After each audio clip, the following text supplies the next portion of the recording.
Hello folks, I am currently in the process of removing my AC compressor. Let me zoom out a little bit, there we go. As you can see, it's leaking, it's pissing Freon everywhere around this seam.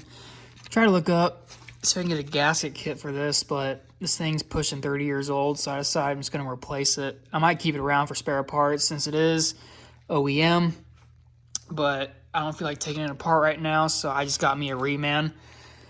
And so the first thing we need to do is take these bolts out. They look like 14s. There's 1, 2, 3, technically 4, but this one's broken. The stud's down inside the threads. I'm gonna see if I can try and extract it so I can put all 4 bolts back in. That'd be kind of nice, but not a guarantee. So first thing we could do, I guess, is there's a plug down right there.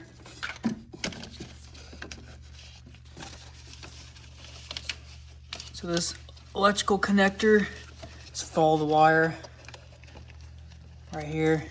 Tab's probably broke on it, but just pull this out like so. Oh, tab's not broken. That's awesome.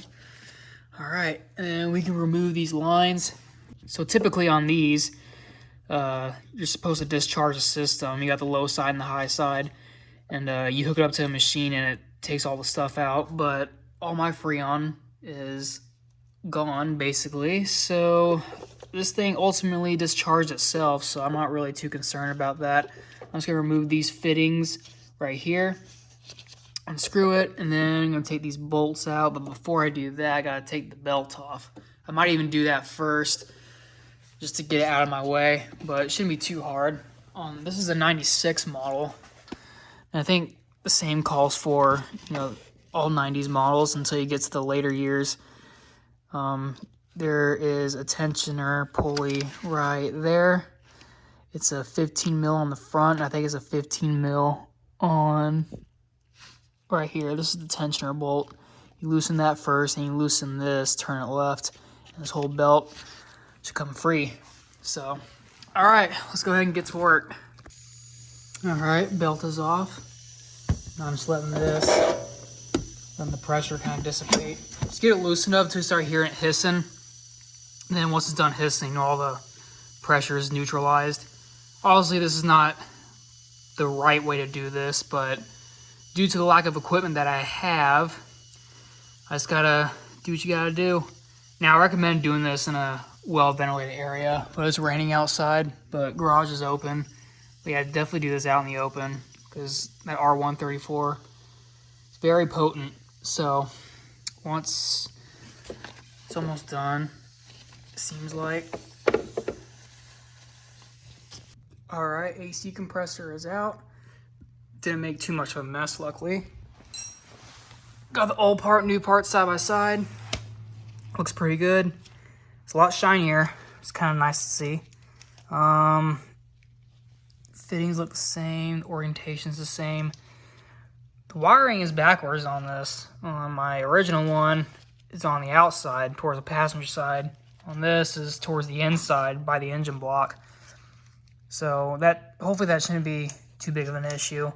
But everything else looks the same. That bolt right there. So yeah, everything's the same other than that. The ribs on the pulley look the same. Let's see. 1, 2, 3, 4, 5. 1, 2, 3, 4, 5. Yeah, everything checks out. First thing I need to do, that fucking bolt. I think I've tried extracting it already. I might have to drill it out, but I definitely want to put a 4th bolt in there, just be on the safe side. But yeah, I'm trying to toy with that for a little bit, see if I can come up with anything. So that's gonna be fun. Not looking forward to that. All right, here it is next day. Got the hole tapped out. What a freaking fiasco that was. I try to tap it to the original size. Well, first I tried to extract the bolt with an easy out, and that wasn't gonna happen. And then I tried drilling through it and tapping it to this original size here, which I think is a M8 by 1.5 or something like that. And I broke the tap, so I had to weld on a nut to the end of the tap and screw that back out. So I had to go a size up actually, because the hole was walled out too much. So this is a M10 by 1.5, and as you can see, got tapped out. It goes in nice and easy. I'm not sure that's a little bit too much play, but the aluminum housing is a little eaten away here, so should buy me some time for now. But the thing is with this, with the M10, it's a little too big for these holes. So I had to drill it out. As you can see, it doesn't go in, but I had to drill out the hole that I tapped into the compressor so the bolt can fit. So, but we should be as good as gold now. There's the bolt right there. Hopefully that's enough meat to hold it on, but anything's better than what was there before, right? So I'm gonna go ahead and get this put in and then get everything back together. All right, got this bolt started. So far so good. Just got the compressor in place. Hopefully that hole's not too off-centered so I can put the rest of these in. We'll see if they line up correctly. Here's the other 3 bolts. Looking awfully rough, but oh well.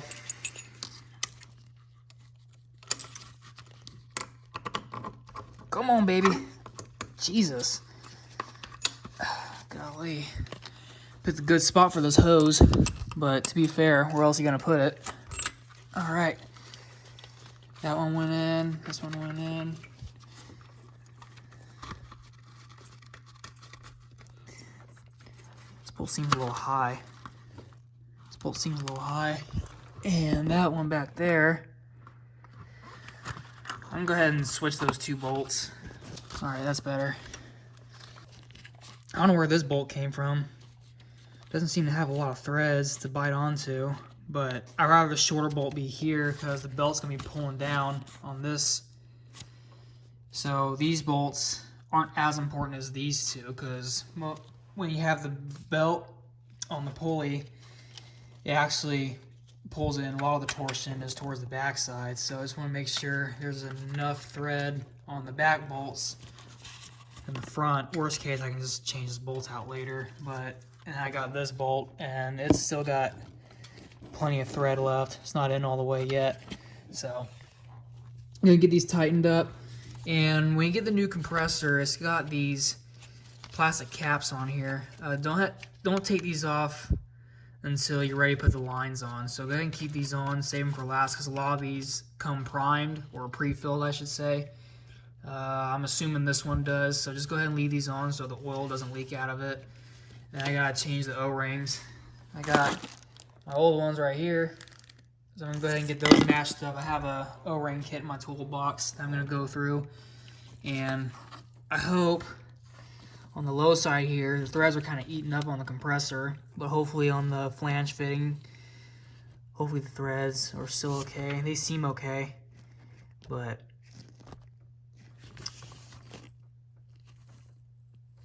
I don't know, we'll see. I think we'll be fine. Alright, let's do some test fitting here. So I got the closest match that I can possibly come up with, and they look relatively the same. Maybe the gauge is a little thinner on the originals, but I know they're not the exact match. But again, it's really hard to get a good reference considering these are 25 years older than these. And yeah, that compressor had been original. I doubt this thing's ever been messed with, so these are more than likely original. But this O-ring is, I believe it's this one? Yes, it's these. So it's a 10 millimeter inner diameter and 15 millimeter outer diameter and 2.5 millimeter width. I'm assuming that's the thickness of the O-ring. And the low side is, looks like these guys. Yeah, which is a 12 millimeter inner diameter, 17 millimeter outer diameter, and same width. So I think they are a little thicker than the originals, which is okay as long as it goes on the fitting. Make sure the surface is clean. Wipe it off. And if it helps, they put some lithium grease on here, which I'm gonna probably end up doing. So the smaller one goes on, I believe this is the high side. As you can see, goes on perfectly. Now, let's get the bigger O-ring and put it on, which I believe is the low side.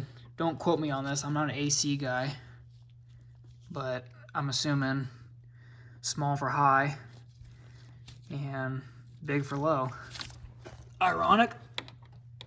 Let's see, they go in. Yeah, they do. Go ahead and spray it down. Spray both. All right. Make sure the threads are clean, which I might have to check on that real quick. I'll be right back. All right. Took some parts cleaner to the threads. I re-greased them.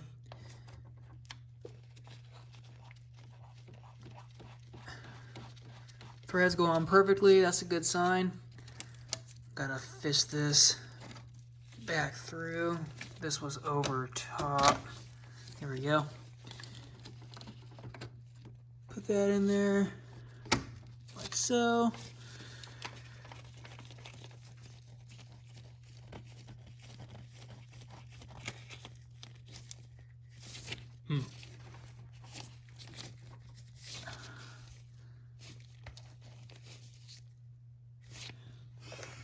Could have sworn went on more than that. These are threads that are giving me a hard time.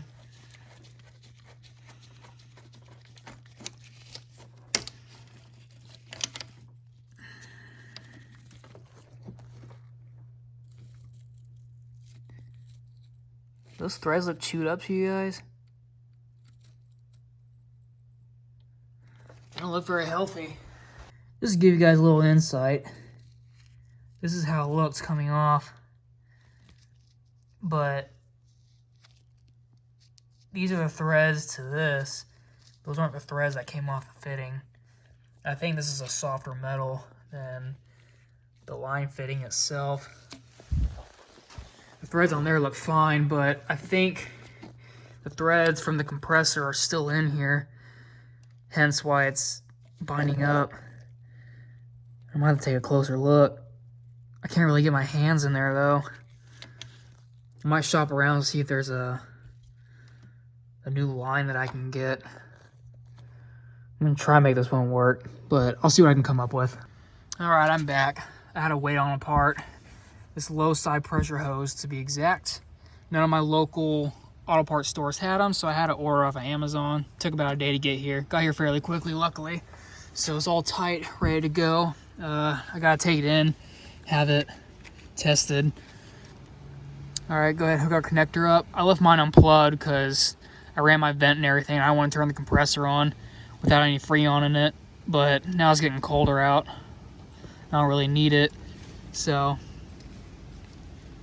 go ahead and get it plugged in until it clips. There we go.